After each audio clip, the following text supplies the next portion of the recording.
ബാലരാമപുരത്ത് 2 വയസ്സുകാരിയെ കൊന്നതിന്റെ കാരണം Oedipus complex.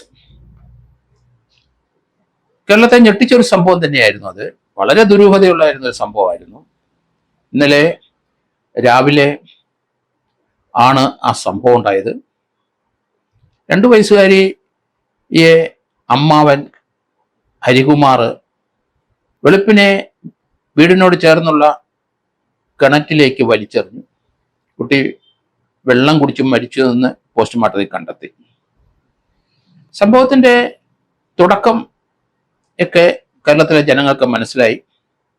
ആ വീട്ടില് കുട്ടിയുടെ അമ്മ ശ്രീധു എന്ന ഒരു ലേഡി, അവരെ ഭർത്താവ് ശ്രീജിത്ത്, അവർ രണ്ടുപേരും വീട്ടിലുണ്ട്. അവർക്ക് 2 കുട്ടികളാണ്. മൂത്ത ഒരു കൊച്ച്, ഇളയ 2 വയസ്സുകാരി. അവരുടെ സഹോദരൻ ഹരികുമാർ ആ വീട്ടിലൊരു മുറിയിൽ തന്നെയുണ്ട്. അവരുടെ വല്യമ്മ, മരണപ്പെട്ട കൊച്ചിന്റെ വല്യമ്മ, അല്ലെങ്കിൽ ആ വീട്ടിലെ കാർന്നോത്തി, അവരും വീട്ടിലുണ്ടായിരുന്നു. ഇന്നലെ വെളുപ്പിനെ 5 മണിക്ക് പോലീസ് സ്റ്റേഷനിൽ ഒരു മെസ്സേജ്, തൻ്റെ കുട്ടിയെ കാണാതെ പോയി. പോലീസ് ഓടിയെത്തി, നാട്ടുകാർ വന്നു, വീടും പരിസരമൊക്കെ നോക്കി, CCTV ദൃശ്യത്തിലൊക്കെ നോക്കി.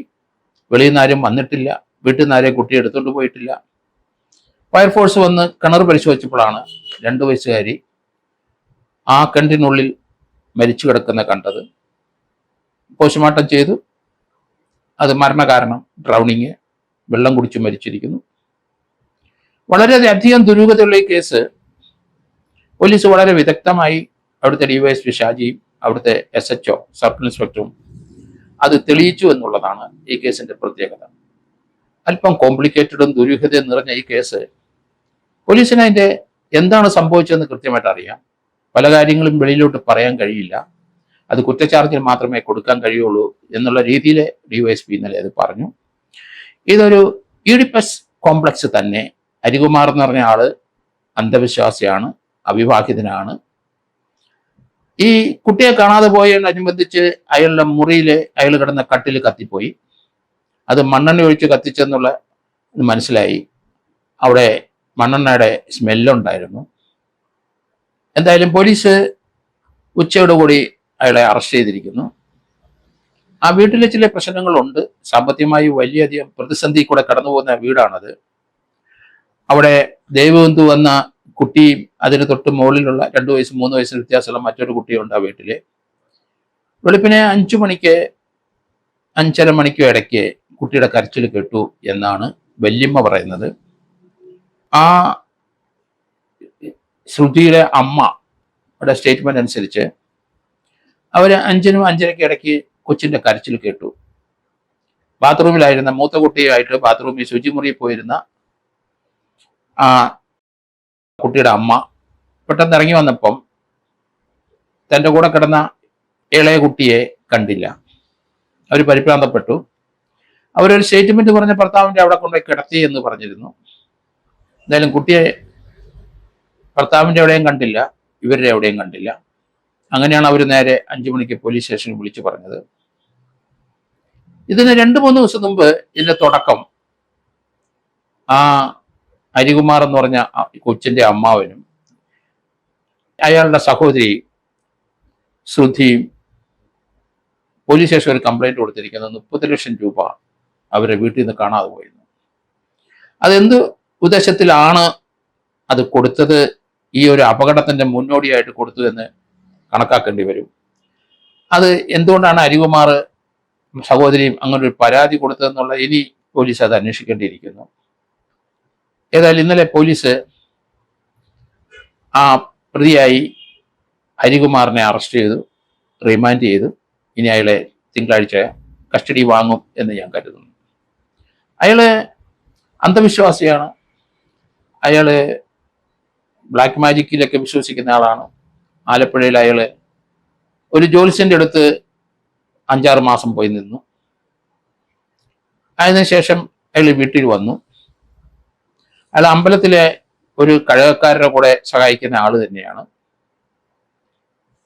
ഈ ഒരു സംഭവം മോട്ടീവ് എന്ത് എന്ന് പോലീസ് നിരന്തരമായി ഈ പ്രതിയെയും സഹോദരിയെയും ഭർത്താവിനെയും അമ്മയൊക്കെ ചോദ്യം ചെയ്തപ്പം അവർക്ക് ചില കാര്യങ്ങൾ മനസ്സിലായി.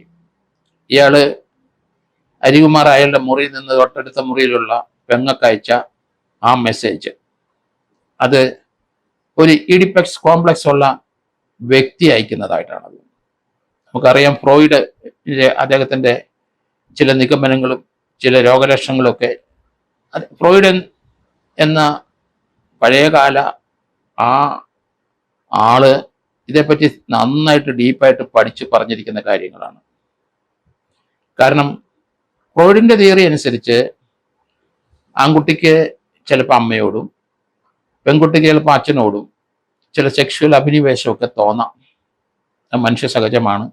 അത് നമ്മുടെ സംസ്കാരം കൊണ്ടും വീട്ടിലെ അന്തരീക്ഷം കൊണ്ടും വീട്ടിലെ ആൾക്കാരുടെ പെരുമാറ്റം കൊണ്ടും മാറ്റിയെടുത്ത് നമ്മൾ നേർവഴിക്ക് വരുന്നതാണ്.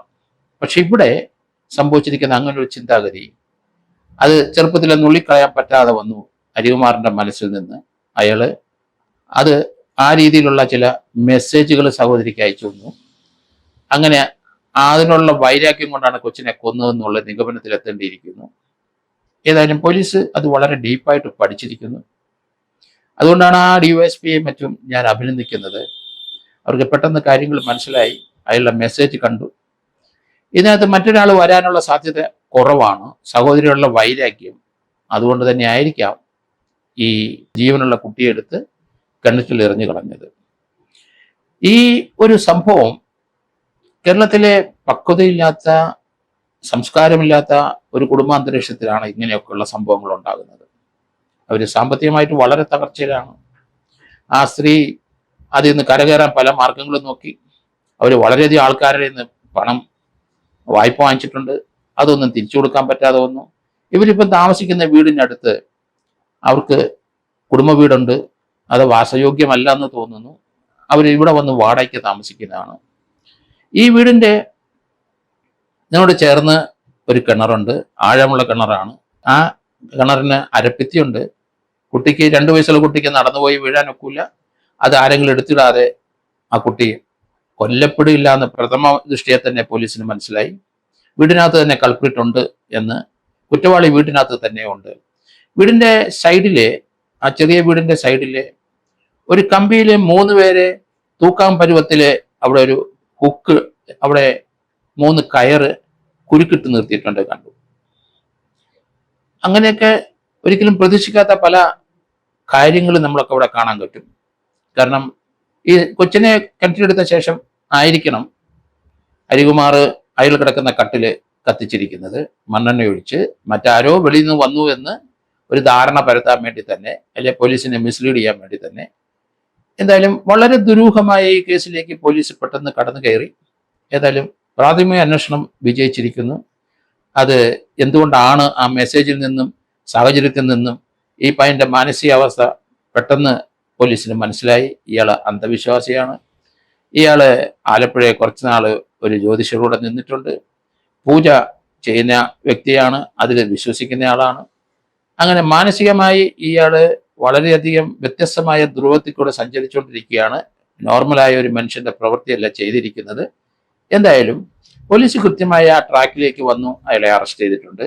ഇതിനകത്ത് മറ്റേ രീതിയിൽ ആരെങ്കിലും സഹായം ലഭിച്ചിട്ടുണ്ടോ അങ്ങനെയുള്ള കാര്യങ്ങൾ ഇനി വരും ദിവസങ്ങളെ നമുക്ക് അറിയാൻ കഴിയുള്ളൂ. എങ്കിലും ഇതിൽ നിന്ന് തീർച്ചയായിട്ടും എക്സാക്റ്റ് പ്രതിയെ പോലീസ് പിടിച്ചെന്നാണ് എൻ്റെ നിഗമനം. അത് പ്രതിയുടെ എന്തുകൊണ്ട് ഇത് ചെയ്തു എന്ന് പറഞ്ഞാൽ ഇഡിപ്പസ് കോംപ്ലക്സ് തന്നെ.